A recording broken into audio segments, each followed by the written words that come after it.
With Nioh 3 knocking on our door, a lot of people are going back to play Nioh 2 right now, which is nothing new.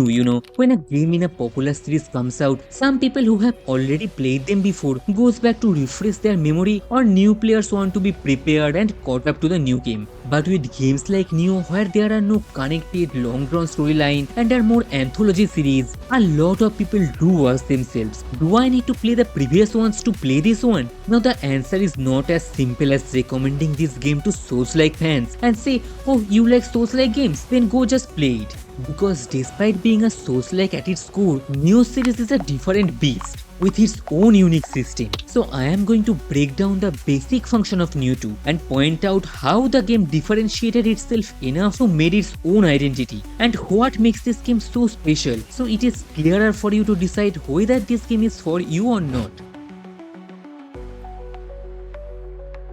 So what did Nioh 2 do that made it leave such a huge impact among Souls-like fans or ARPG fans in general than 90% of any other non-FromSoft Souls games? Before I go into the combats and all the other gameplay stuff, I have to mention how the story progression works first. I know a lot of people love Souls-likes because of the world design and exploration. It is a big part of Souls-like experience. Stumbling upon an area you are not supposed to go yet, or finding a secret area through a hidden passageway, and being generally lost in the world is what draw a lot of people into these types of games. But if you come into Nioh 2 expecting something similar, you would be disappointed. Because there is no interconnected level design like Dark Souls 1 or an open world like Elden Ring in Nioh 2. Instead, there is an old school mission selection screen where you select either a main story or a side quest and then enter a specific area, finish it, and then come back, select another mission and progress like that, which can be a big surprise for Souls-like players. Now, if this is a reason big enough for you to not give this game a chance, in that case, I would recommend you to just go for Nioh 3, which as far as I know, doesn't have anything like that, and the areas are more connected through an open field zone. And with that out of the way, let's move on to the other major topic that a lot of you play Souls-likes for: combat. Combat is where Nioh 2 excels and innovates in a way with its deep mechanics that it is not even fair to call it a Souls-like at this point. At the very beginning of the game, Nioh 2 gives you the option of nearly a dozen different types of weapons to choose from. Starting from traditional weapons like katana, odachi, kusarigama, to switchblades, fists, axes and hammers. And they all play out very differently. From super fast close combat to mid-range heavy combat. You can choose to play with any style you want, and you can change any time you want. But that's just the start. Nioh 2's combat relies on two main mechanics: stance changes and ki pulse. You have 3 stances for every weapon with different moveset. High stances boost your attack power by a lot. It prevents your weapon from bouncing off of shields, but it also consumes a lot of ki. Ki is the stamina equivalent of this game. Low stance is where your attacks are a lot faster. It consumes a lot less ki, but it has a pretty short range which puts you in enemy's attack range a lot. Mid stance is a mix between both defensive and offensive, and it is the only stance with the most parry options available. It gives you the freedom to choose which stance is more suitable for you, and the game actively encourages you to switch between all of them with giving you the option to create builds based on switching stances and rewarding you for it. Now as for ki pulse, it is the core mechanic of combat in Nioh 2. It is as important as deflecting is in Sekiro. Basically, after you are done with your attacking, if you press your designated ki pulse button at the right moment, you get back the stamina or ki you lost during the attack. It helps you to have the ki to dodge and get out of enemy's attack, or keep continuing your attack, as everything consumes a lot of ki in this game. The sooner you master ki pulse, the easier this game is going to get for you. Nioh 2 is the most anti-button smash game I have played in a while. This game absolutely wants you to engage with every mechanic, and if you don't, you are going to have a hard time.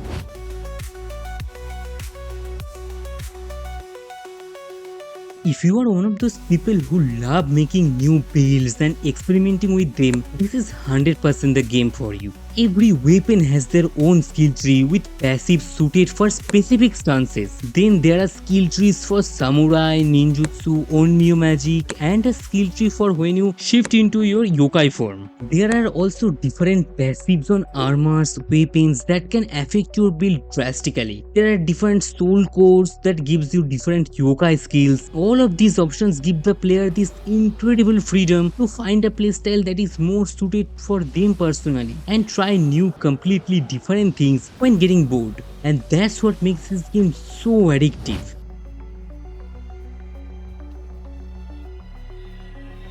Another important thing that sets this game apart from other Souls-likes and shocks a lot of players is how the loot system works. It's basically like Diablo, Path of Exile, and other old RPGs where enemies drop a bunch of loot upon dying. This is how you get your weapons, armor, soul cores, and everything else. And that makes it more interesting because while there are some guaranteed drops, majority of being RNG, you never know what you're going to get, and it affects your each playthrough differently. You might be playing with an axe, but suddenly you can get a really strong and unique Odachi drop that changes your mind to switch to an Odachi build instead to try that weapon. Also, it affects your builds as you don't know what armor passives you're going to get, so you have to adapt with your drops as you progress through the game. And while planning out your build with guaranteed loots can feel more stable, the dopamine hit from getting a really good weapon or armor with really good stats just hit different. Unlike the first game in the series, Nioh doesn't force you to play a fixed protagonist, and you can create your own character from scratch. Now, while it is not the absolute best character creation system out there, it still holds up a lot to this day. You have enough options to create a more realistic looking, grounded character or full-on anime protagonist. And while this is not too much of a big deal, it matters more than people think, because if you are going to stare at your character for 50 to 60 hours, you might as well create a character that you like looking at, right? Is Nioh 2 too hard for new players? I am not going to sugarcoat it. It is. It is a pretty hard game for anyone, even veteran of Souls-like genre. That is the case with most Souls-likes, right? They are known to be hard. But what makes Nioh 2 more intimidating than others, it has a lot of complex mechanics that can easily overwhelm you. This game throws a lot of information at you at once. Stances, key pulses, fluxes, yokai ships, soul cores, and a very convoluted blacksmith system without doing a super good job at explaining everything. And speaking of blacksmith, there are so many things you need to keep track of. From forging new gears, tempering your current gear stats to change into something else, soul matching where you can infuse two weapons or armors, and a lot of other stuff that would give you a headache when you first look at it. And the game expects you to engage with all the mechanics, because if you ignore most of them and try to approach it like any other Souls-like, the game is going to get harder for you. A lot of Nioh fans say that treat your complete first playthrough like a tutorial, and the real game starts with NG+1 or NG+2. But majority of the people are not going to be into that. They want to enjoy a game on their first playthrough and move on. And I am not trying to scare any of those players. I'm just saying if you want to enjoy the game on your first playthrough without getting overwhelmed, you need to forego the idea that this is another Souls-like and treat it as its own thing with its own rules.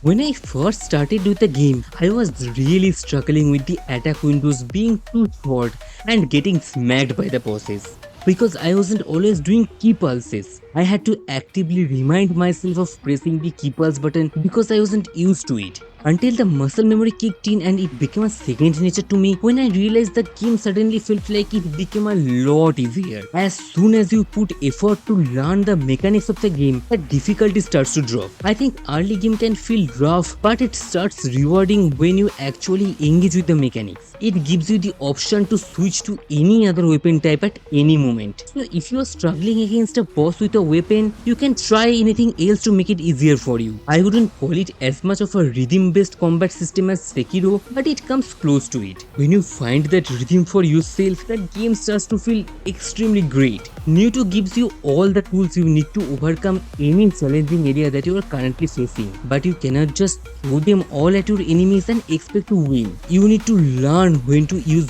which mechanic, and it might take a few hours and maybe even a majority of the early game if you are an average player. But once you do, you realize why this game is regarded as having one of the best combat systems among all RPG games.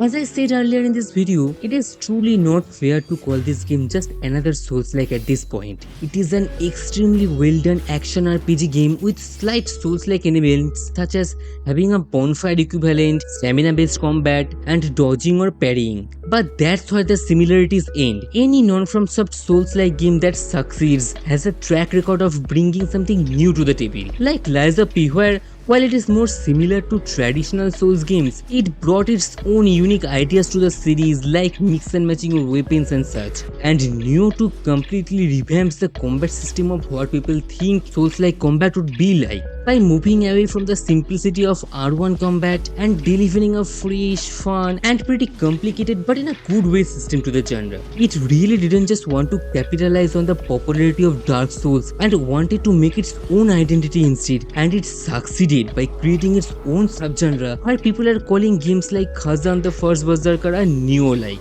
It's also the only Souls-like that actively encourages you to do NG plus playthroughs by offering something new. Each NG run unlocks a stronger gear. By around NG plus 4, you even unlock an endless speed style mode that's built for long-term grinding with steadily increasing difficulty. That doesn't mean the game only becomes good that late. Nioh 2 is fun right from the beginning, and even its early NG cycles offer more depth than most games do. The later content builds on what's already there instead of replacing it or making the early game feel pointless. At its core, Nioh 2 is all about combat. The combat system is deep, flexible, and extremely satisfying, and that's where the game's real appeal comes from. And if that doesn't click with you, then finishing the base game probably won't change your mind, because everything else is built around that combat. So, should you play Nioh 2 before Nioh 3? I think it entirely depends on why you play this type of games. If you just love combat that would challenge you to your best, you love crafting new builds, you love complex combat system where you can chain combos together